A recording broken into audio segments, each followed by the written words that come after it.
Back in the time of the Civil War, there was a young bride lass, and the babe she bore, little Johnny O'Hare, was the child's name. And unbeknownst to Johnny, he would rise to fame as the woodsman. He lived alone in the woods, he was a woodsman. Everyone misunderstood the woodsman. Hairy like a beast, the woodsman.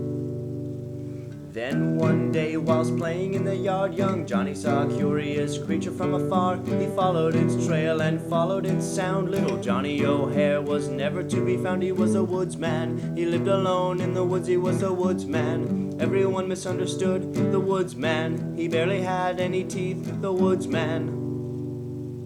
From that point on, growing Johnny was alone. He had no family and he had no home, so he trained himself in the ways of the wild, and he became known as the forest child. He was the woodsman. He lived alone in the woods, he was the woodsman. Everyone misunderstood the woodsman. Covered in mud, the woodsman.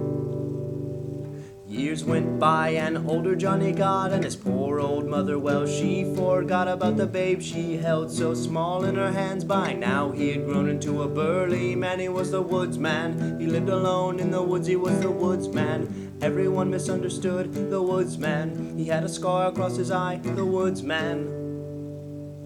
But then one day the dammed up creek, well, wouldn't you know, it sprung a leak. If it wasn't repaired, it'd killed me and you. But wise old Johnny knew what to do. He was the woodsman. He lived alone in the woods, he was the woodsman. Everyone misunderstood the woodsman. He was missing both his thumbs, the woodsman. Well, Johnny saw that the dam was gonna burst, so he mustered up his courage and he dove in head first. And though O'Hare had saved the town by diving head first, he immediately drowned.